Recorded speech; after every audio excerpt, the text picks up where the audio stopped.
Shit, matter of fact, you assassinated. Cause I'm finna send him to come do it. Anybody wanna see young Jesus kill George Bush, shouted? Yo, crank that soldier girl off in that hoe. Watch that crank here, watch that roll. Why me crank that soldier girl, that Superman, that hoe, now watch me, yo. Get out my face. Hey, yo, soldier girl, can I get a minute? Hey. Man in the inning, hey, soldier girl, hey, yo, nigga, yo! It's over, this means war. I ain't squashing this shit, shawty. We finna go to war. Straight in the U.S. Hey, Jesus, baby, I got this bitch right here, let's take the test. Man, chill with that crazy. Chill! I'ma chill, shawty. For real though. I'ma go and chill. Thank you, that's the best advice that I can take, shawty. Just chill. Now, how dare you jump up in my face anyway and say a goddamn thing to me about cussing out no old lady? You the same nigga I've been looking for to rape me. You the same nigga I've been looking for to rape me, shawty. Chill out, cuz. No brain ain't working, bro. Chill out.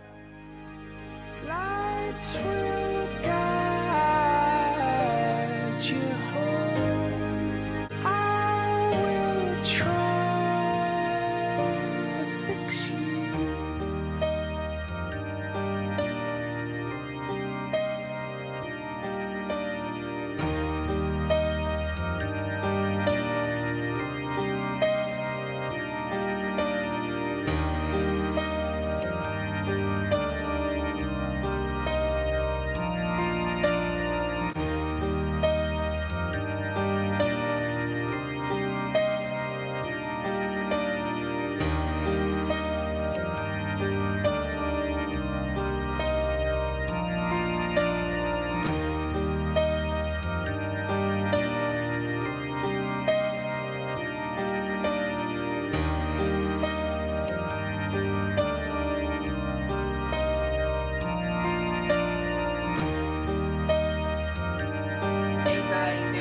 Levels to it. Some people have it more extreme, some people have it a little less. Mine's more on a little less level. You just, certain things trigger panic attacks for you.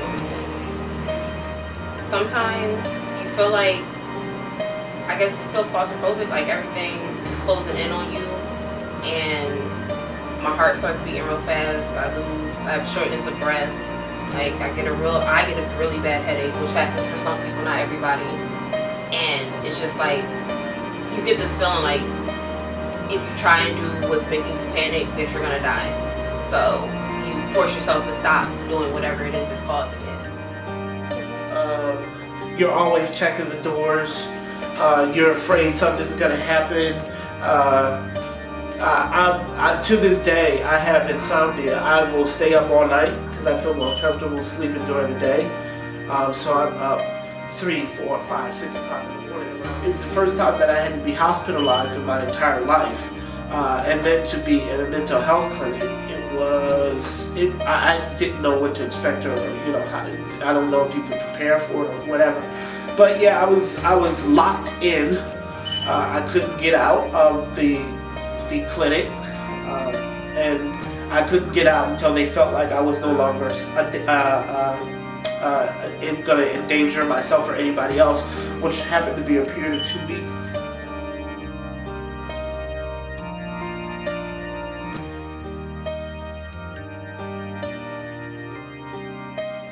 Yeah. 4th of July will never be the same. Hearing fireworks, or gunshots, or always checking to make sure stuff is locked up, and all of that other stuff. It drastically changes your life forever. You can't go to certain places, you can't do certain things, there's certain types of atmospheres you can't be around. So it's just, I'll probably never go to another parade or concert or anything like that, because I just can't do really, really big crowds. For example, I want to get up and drive somewhere, but something in me is making me not. Like, I don't want to get, like, I don't know, I'm still fearful sometimes of getting in the car, or I always feel like somebody has to be with me in order to drive. It's like you want to get over it, but you can't. and you don't know why you can't, and it's hard to explain why you can't, but you just know you can't.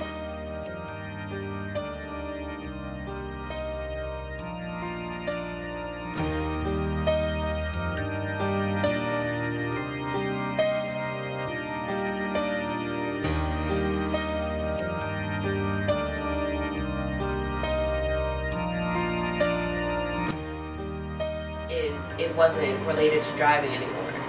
It was like everything was triggering it. If I could be laying in bed at night and just in my thoughts, and my thoughts start racing, and I feel panicky, and that's me laying in one spot.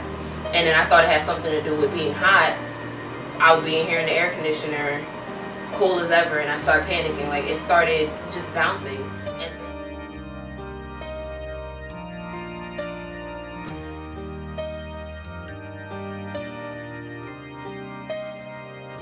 It's one thing to know about it, and it's another thing to go through it, because a lot of people know of it, but you don't know how severe it can be for somebody, even if it is as simple as the things, until you're actually dealing with it. When you are just like at a very, what you consider to be a low point, like you can't find happiness in anything, like you're just sitting back and crying.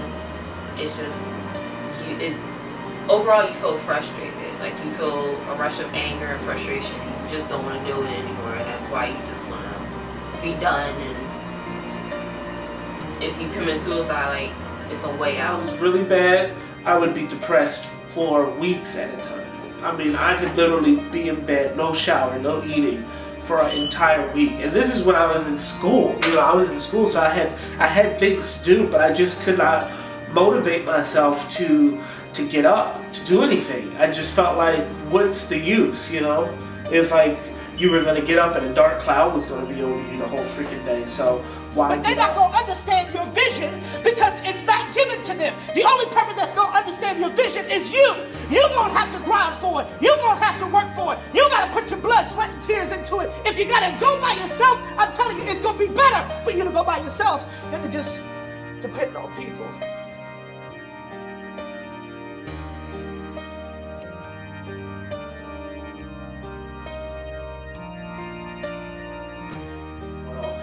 So as a pastor, again, I have to know my limits, because one of the major trigger points for post-traumatic stress disorder is stress.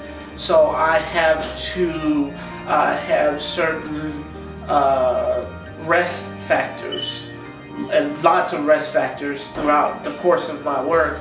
Otherwise, I'll get overwhelmed or stressed out. So I keep my schedule very, very light in terms of how it relates to church. That way I don't have to get to the point where I'm just running, and I get stressed out, and then that's not good for anybody. More so family, I mean more so friends than family. I didn't know how to explain it to them, and then I knew that something like that, they really weren't going to understand that, and I wasn't in a place to explain it. Like I said, I didn't want to be bothered, so don't bombard me with a bunch of questions, because I'm not going to give you the answer that you want. I know that's going to frustrate you, which in turn is going to frustrate me, so I just left it alone.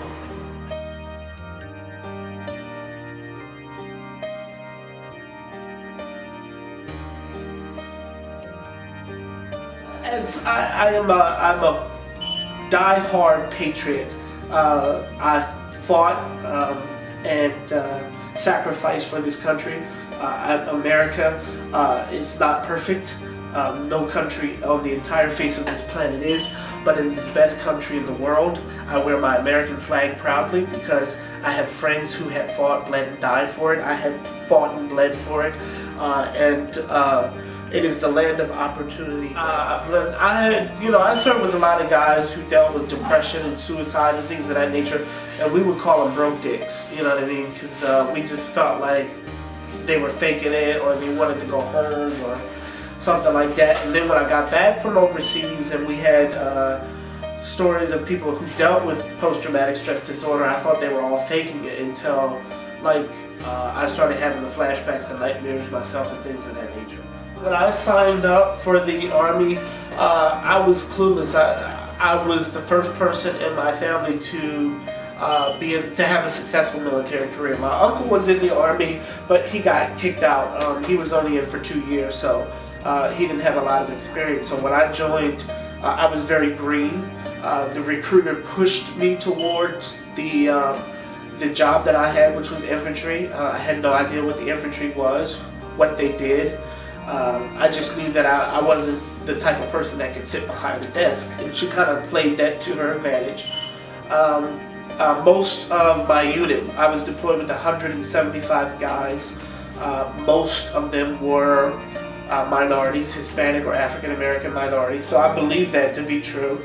And I don't think any of us were adequately prepared for what we were going to experience in combat. So they tried to inundate us as much as they could with what we were going to see in terms of the death, the carnage, the blood, the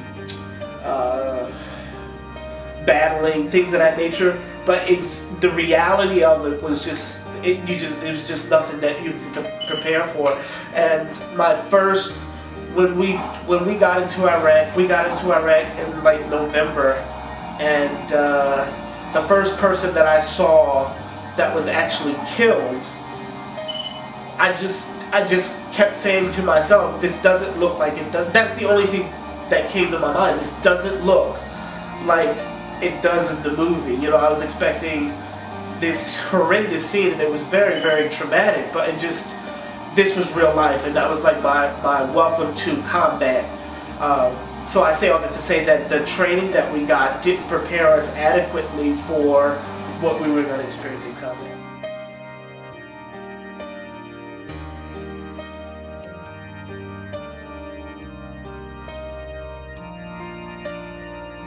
This is not something that's going to be lifelong. I won't allow it to be lifelong. Like, I have to get through it. And a year later, I'm definitely in a different spot than where I was last year. So that there's so many outlets out there. You can find one of them that will work for you. It may not be, you know, your immediate family or anything like that, but talk to somebody. You're not alone. Don't bottle it in, because it will only get worse before it gets better.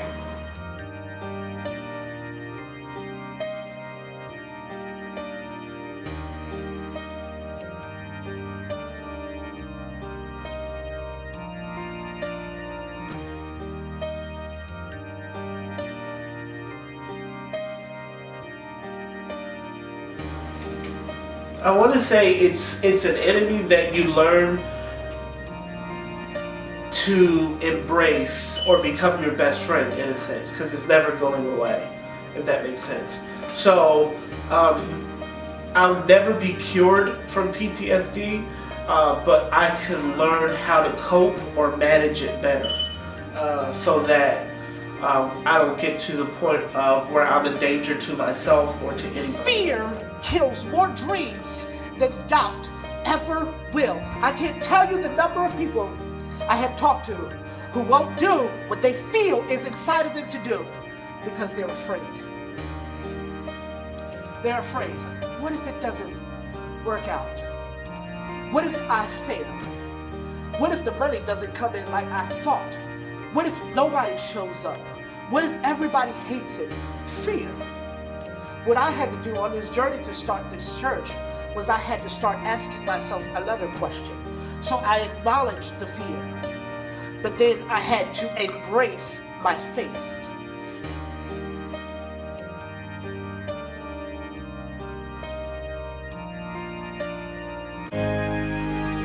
Lights will guide you home and ignite your bones, and I will try to fix you.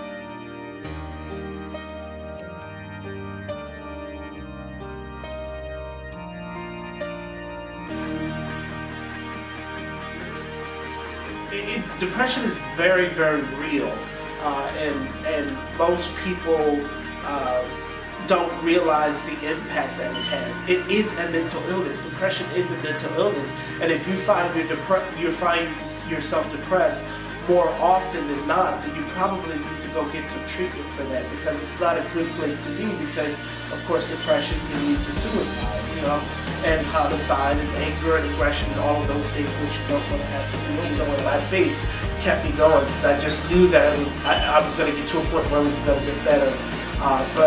And I thought about it, and I thought about it long and hard. And there were times where I came up with plans and, you know, how I would carry it out and what I would do. So I'm not saying that it's just going to be an easy out, but if you stay in the fight, keep going, it'll get better, so don't. Lights will guide